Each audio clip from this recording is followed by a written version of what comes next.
Camilote, Camilote. Vamos lá. Delícia, Camila. Camila, olha, em tempos de coronavírus, não tô falando da boca pra fora, por Deus do céu. Cara, é uma delícia ouvir a sua risada, o seu sorriso. Você não tem ideia.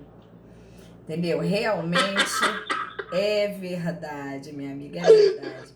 É uma delícia, é impressionante como o ser humano necessita, né, de tantos outros seres humanos, porque é fantástico o poder que as pessoas têm sobre as outras. E eu sou uma pessoa que eu observo muito isso.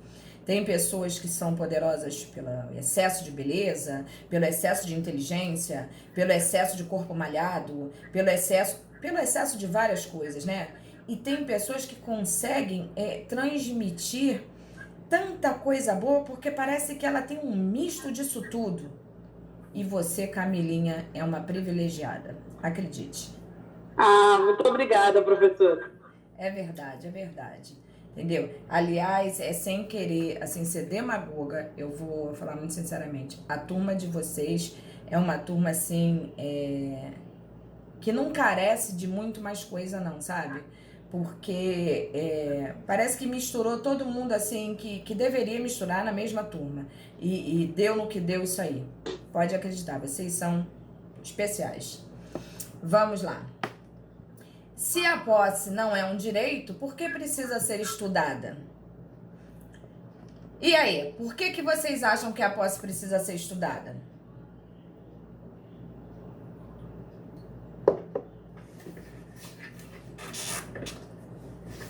Ai, nesse momento eu nunca vi tanto microfone mudo.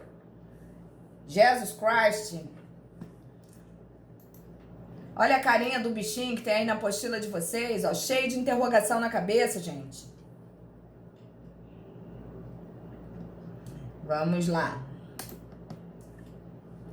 Por que vocês acham que a posse é muito importante, apesar de para uns não ser considerado direito, né? Que raio é isso? Que contrassenso é esse, né? Uma hora é direito, outra hora não é direito. É um caminho para ter o direito. Que raio é isso, né? Por que a posse é tão importante, né? Aí vamos lá, que eu botei características muito intensas aqui, ó. Eu botei três situações da qual vocês podem entender que a posse é importante. Eu poderia falar horas aqui sobre posse e a gente ia debater muito sobre isso, mas dentro daquilo que a doutrina e a jurisprudência entendem como a importância da posse, a gente pega e faz um misto, né? Eu, por exemplo, segui uma doutrina para colocar isso daí para vocês. Então vamos lá. A primeira situação que eu coloquei para vocês ali foi a seguinte: a posse é a exteriorização da propriedade. Bom, olha que perigo que eu acabei de falar. A posse. Essa blusa aqui que eu estou de posse dela, eu estou vestindo ela. Aparentemente, quem veste uma blusa, além de deter a posse, também detém a propriedade. Essa é a primeira coisa da importância da posse. É que ela, aparentemente, ela leva o outro a crer que quem detém a posse também detém a propriedade. E isso não deixa de ser uma realidade. Porque quando eu vou questionar o meu direito real sobre a propriedade desta blusa aqui, eu estou dizendo para o judiciário que, olha, eu estou questionando porque verdadeiramente eu não detenho só a posse, eu detenho também a propriedade. E para tanto vou mostrar a vocês a nota fiscal da minha blusa, que vai provar que realmente ela é minha. E é isso que me dá o direito, erga omnes, contra qualquer pessoa, a questionar sobre a posse e a propriedade daquele bem. Por isso que existe uma jurisprudência aí fortíssima que diz o quê? Que quem detém a posse comprovada, a propriedade, é o dono da coisa. Entendeu? Porque realmente não adianta eu falar, eu tô com a posse, mas eu não comprovo a propriedade. Bom, danou-se. Então, é uma posse precária, tá? É uma propriedade precária, vamos dizer assim, né? Se eu não comprovo, eu não tenho direito real sobre a coisa. Professora, Ui, parece um gato boa falando. noite. E quando não tem como comprovar a posse? A posse Por ou a exemplo, uma propriedade? pessoa vende um terreno, uma casa para alguém e não é o dono, né, da propriedade e passa um tempo e não tem como comprovar isso e tá na justiça, enfim. Pois é, isso é um problema um pouco que requer um pouco de atenção. Se eu vendi, se eu sou dona de um terreno de posse, né? Isso é muito comum no Brasil, isso é muito comum mesmo, tá? Até porque a gente não pode dizer que existe uma ilegalidade nisso. Eu diria para vocês que é muito mais um problema administrativo, né, do que legal. Não necessariamente quem só detém a posse não é dono da coisa. Ele não detém o direito real sobre a coisa. Mas não significa que ele vai perder o imóvel ou que ele agiu de má fé. É isso que a gente tem que ter a mente aberta para entender. Agora, se eu vendo para você um imóvel que não me pertence, e ele é de posse, né? Não existe a propriedade em si que justifique aquilo ali, é um problema, porque aí eu vou ter que procurar outros meios para comprovar que eu realmente era proprietária daquela situação. E isso se dará por meio de quê? De testemunhas, de vizinhos confrontantes, de endereços que já existem há muitos anos, né? Por exemplo, na escola dos meus filhos, em cartões de crédito que eu recebo pelo correio. Isso tudo comprova a temporariedade que eu estou naquele imóvel. Agora, tem um outro lado também, princesa.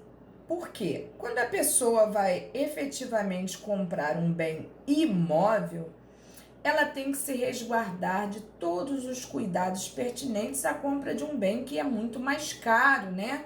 Do que a gente comprar, por exemplo, essa garrafinha que eu falei aqui.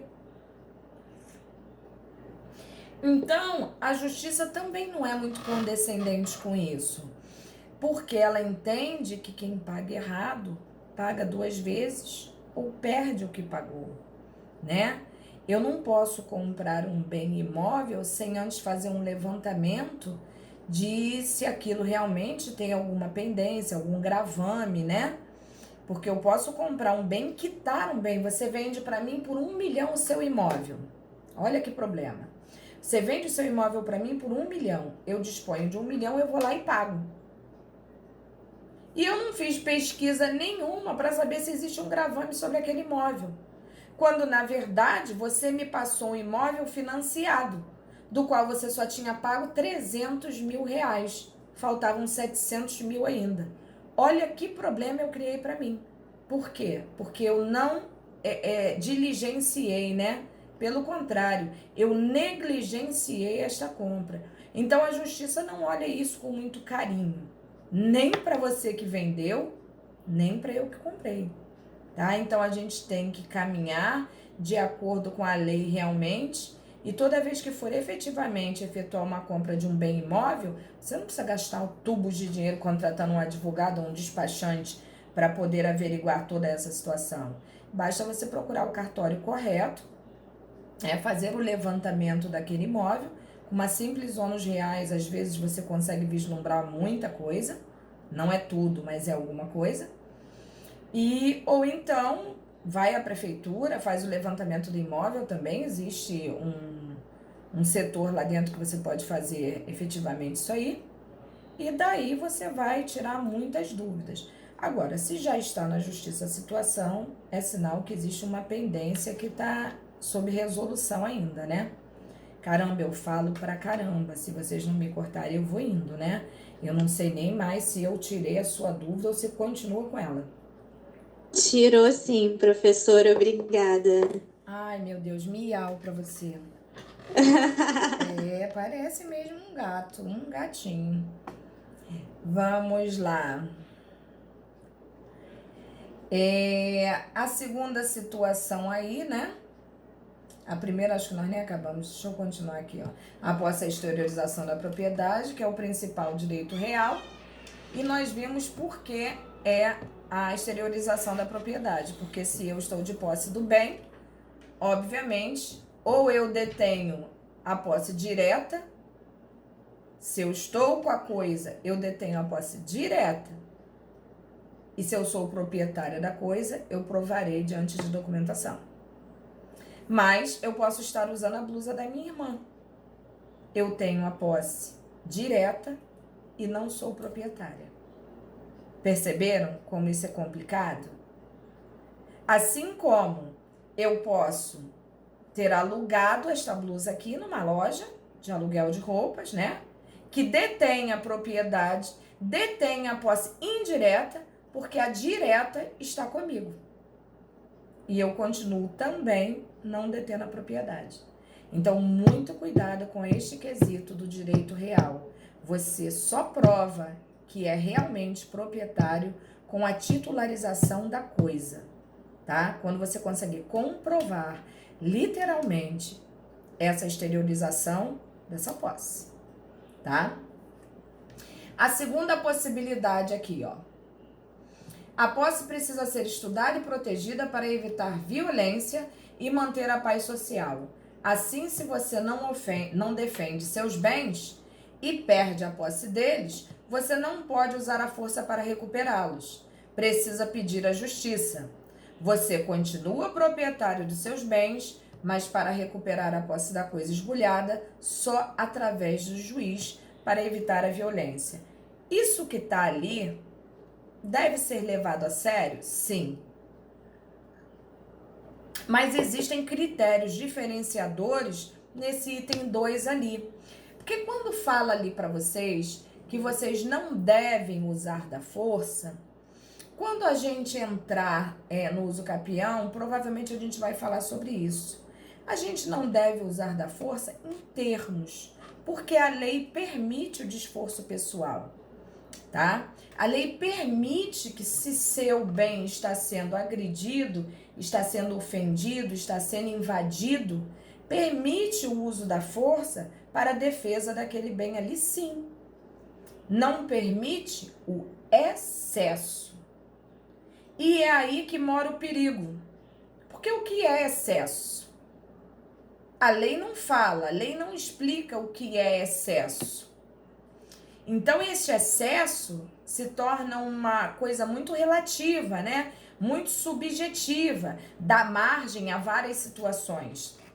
O que é excesso quando uma pessoa invade a minha casa com um pedaço de pau na mão para me agredir? O que é excesso? Ah, se eu usar um pau tá tudo bem? Mas se eu usar a minha garrafinha tá tudo mal? Eu cometi um excesso? Então, o excesso realmente é uma coisa que é para ser comprovada posteriormente.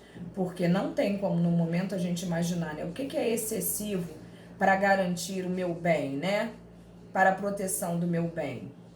Então, a gente tem que ter muito cuidado com isso, porque aí a gente vai sair da esfera civil para adentrar a esfera penal, tá? Que também é uma esfera que eu gosto demais e que, em verdade, eu também, vocês sabem disso, eu dou aula de direito penal também e gosto muito de todas as duas situações, tá? Atuo tanto uma quanto em outra e excesso é uma coisa meio complicada de se comprovar. Dúvidas aí, meu povo? Não. Adoro. Turma Master, tá vendo? Turma Master. Todo mundo entende tudo. Vamos lá. E a terceira situação aí, né? Que diz que a posse existe no mundo antes da propriedade. Afinal, a posse é um fato que está na natureza, enquanto a propriedade é um direito criado pela sociedade. Os homens primitivos tinham a posse dos seus bens. A propriedade só surgiu com a organização da sociedade e o desenvolvimento do direito. Gente, isso é óbvio, né? Eu diria para vocês que a posse é um direito natural, vamos colocar assim, né? Porque eu poderia ser possuidora de uma casa que fosse dentro de uma caverna, né? A caverna eu tomei como minha, mas não existia, né, a titularização da caverna. Ah, tome aqui a cártula, esse título aqui está dizendo que você é dono dessa caverna. Isso realmente só foi criado pelo direito, né? Com o enquadramento daquilo que a sociedade tem como justo. Por isso, nós estamos nesse semestre estudando direitos reais para entender a importância disso, né? O que realmente quer dizer você obter a propriedade ou a posse de um bem? Então, por aqui a gente vê, e por esse motivo a gente vê que o Estado protege tanto a propriedade por motivos óbvios, como a situação econômica, né? Isso gera muita renda, isso gera muito dinheiro, porque quando a gente fala de propriedade, as pessoas imaginam que a gente está falando da nossa casa, do nosso carro, da nossa moto, bicicleta, seja o que for. Mas não é só isso, né, gente? A propriedade pode ser uma grande indústria, pode ser uma grande fazenda agropecuária, né? Então, a gente não está falando só de micro, a gente tem que pensar macro também, né? E a coisa se justifica, certo? Então, vamos lá. Continuando aí. O conceito de posse, chegamos nele, ó. É o estado de fato que corresponde ao direito de propriedade. Corresponde, porque foi aquilo que eu falei para vocês. Em tese, quem detém a posse, detém a propriedade. Mas não podemos esquecer que, por via de exceção, pode acontecer de eu deter a posse, né? Estou com a posse, inclusive, direta da coisa, mas não possuo a propriedade do bem. Então, cuidado com o que os olhos veem, porque eles podem nos induzir ao erro. Então, vamos lá. Como a posse não é direito, a propriedade é mais forte do que a posse. Sempre será. Uma vez, inclusive, né, que a propriedade é de onde advém todos os outros direitos consagrados pelo 1225. Dizemos que a posse é uma relação de fato transitória. Por que transitória? Porque a posse, ela tem fim. Eu aluguei essa blusa, eu tenho o direito de ficar com ela durante uma semana, mas posteriormente a esta uma semana eu tenho que devolvê-la à loja. Por isso ela é transitória. Ela possui início, meio e fim. Já a propriedade não. A propriedade ela é absoluta, em tese, né? Porque com o advento do uso capião, ela meio que se relativizou, mas, em regra, via de regra, ela é permanente. Então, vamos lá. A posse é uma relação de fato transitória, enquanto a propriedade é uma relação de direito permanente. E que a propriedade prevalece sobre a posse. Eu coloquei aí, inclusive, né, a súmula do 487 do STF, que será deferida a posse a quem tiver a propriedade. Olha que coisa interessante. O Sena invade a minha casa e eu ajuizo uma ação pedindo que ele se retire. E aí tem essa súmula ali que diz, ó, será deferida a posse a quem tiver a propriedade.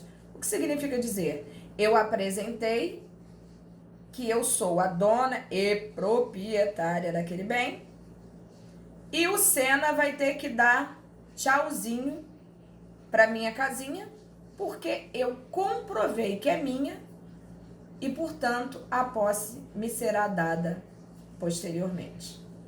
Tranquilo aí, meu povo? Tranquilo, professor. Qual seria o resultado final? Não sei se seria prematuro perguntar isso.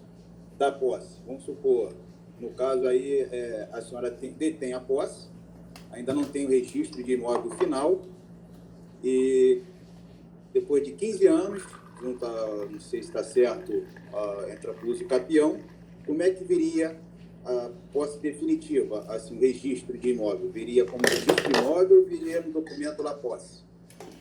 Geralmente, o que acontece? Quando a gente adquire um imóvel nesse sentido aí, ou até mesmo, né, vamos ser sinceros, a gente adquire um terreno que não tem toda a legalização do imóvel e acaba construindo ali uma casa, uma piscina, uma quadra de tênis, um heliporto, uma piscina olímpica e por aí vai. E aí, a gente depois, em regra, quem tem dinheiro, né, quem tem como bancar isso aí, seria muito simples, né? Você vai e demonstra que existe já ali uma configuração de dono e que você realmente pagou por aquilo ali e tal, e você contrata um despachante, ele vai resolver isso tudo para você. Mas eu acho como um meio assim muito mais viável quando a pessoa quer regularizar e ser titular realmente desse direito, né, adquirindo o direito real de propriedade. O ideal seria realmente entrar com a uso capião, que vai depender muito da localização do seu imóvel, do tamanho do seu imóvel, né, que vai dizer se são 5, 10 ou 15 anos.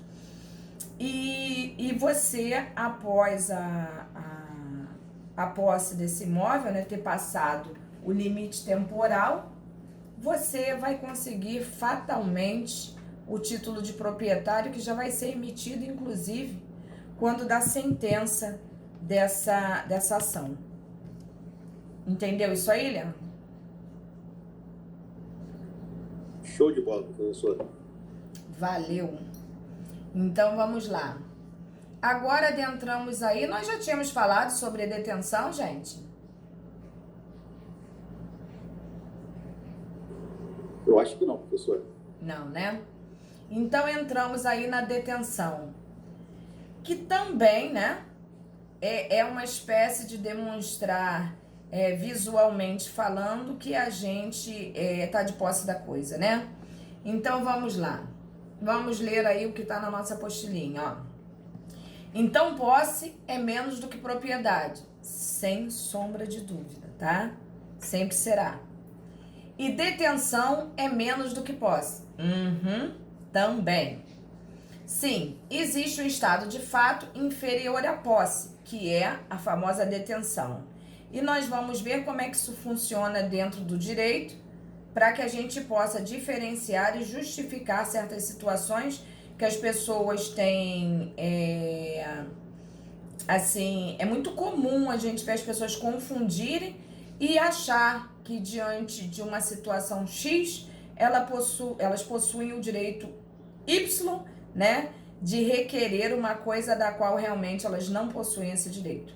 Então vamos lá, ó. Conceito de detenção é o estado de fato que não corresponde a nenhum direito. Olha bem, gente, não corresponde a nenhum direito, não há o que se questionar.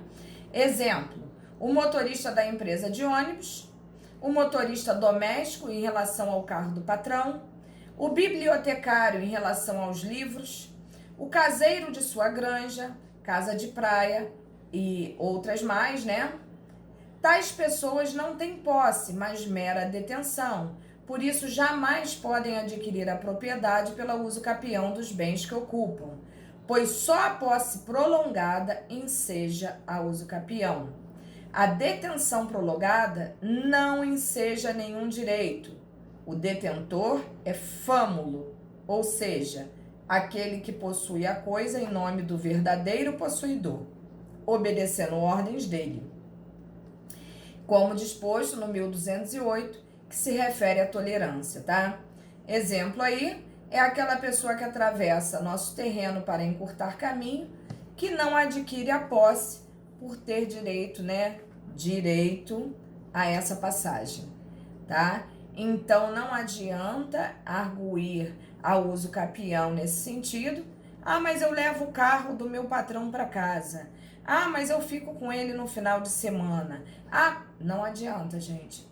Isso daí realmente é uma situação que não demanda o direito de usucapião, uma vez que entende-se que a posse já não é um direito, né, para muitos, mas que ela pode ser utilizada como um caminho para esse direito de propriedade. Mas no caso da detenção, que é bem menor do que a posse, não permite que esse caminho, né, chegue até o uso capião. A detenção não vai permitir. Tudo bem?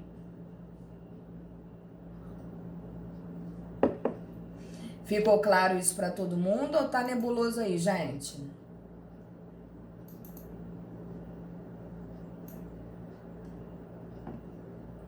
Vamos lá, seguindo aí, ó. Semana que vem eu tô afim, como minha turma tá muito muda, tá?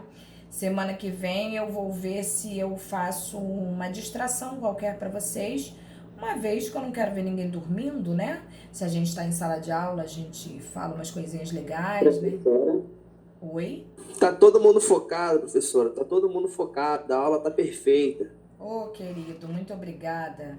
Mas eu fico... Professora. Oi? É que eu fico muito preocupado se vocês... Priscila? Sim, gostei da aula. Parabéns.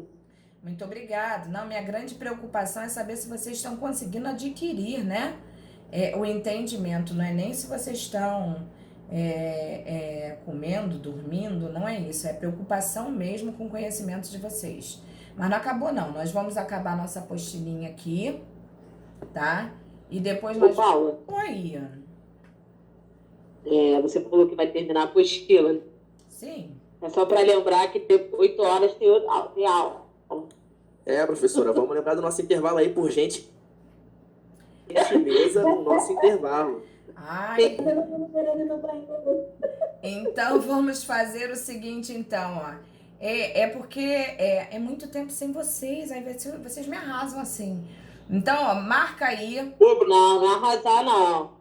Marca Só aí. lembrar. Oi. Tem que ir lá embaixo comprar pipoca ainda.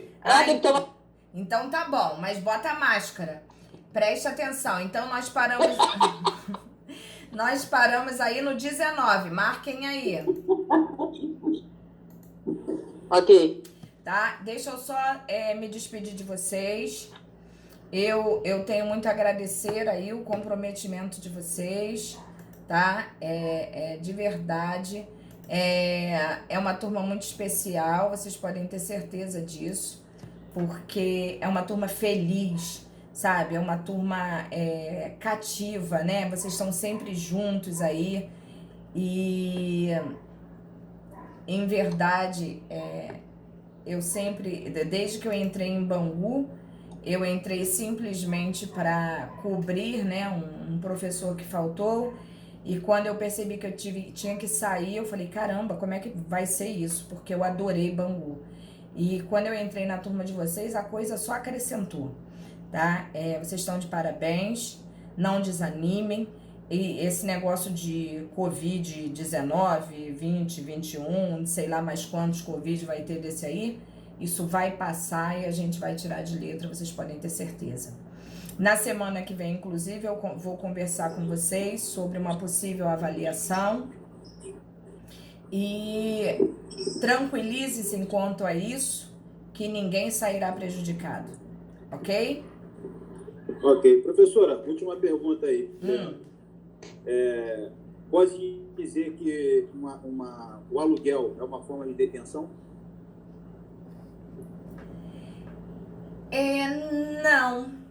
Não, porque o aluguel está dentro do direito obrigacional, você detém uma posse direta sobre coisa alheia, entendeu? É uma relação obrigacional, não de direito real, não há como arguir aí também não, entendeu? Você até detém o imóvel, né?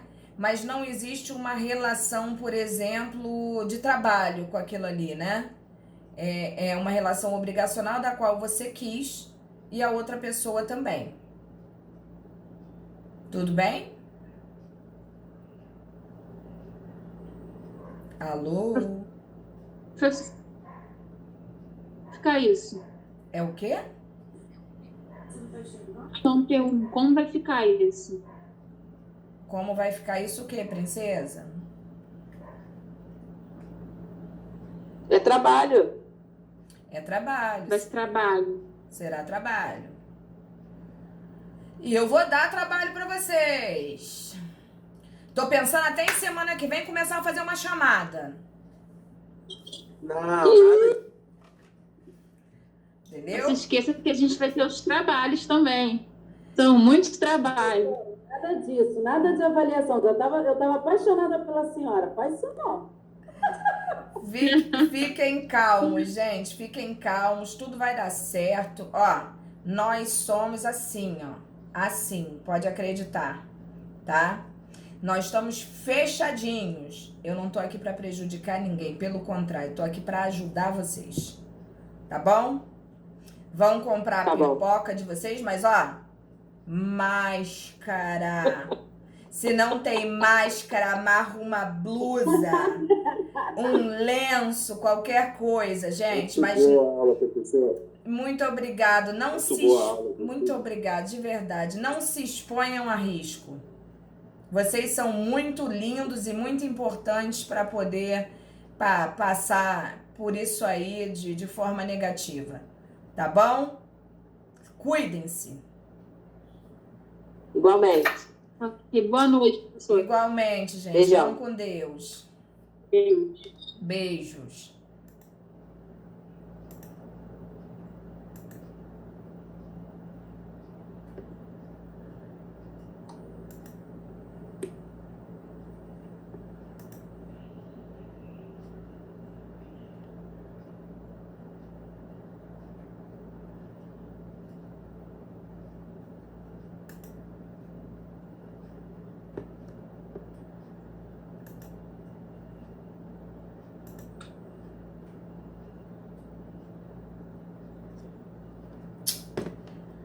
Oh, Jesus. O troço não quer funcionar.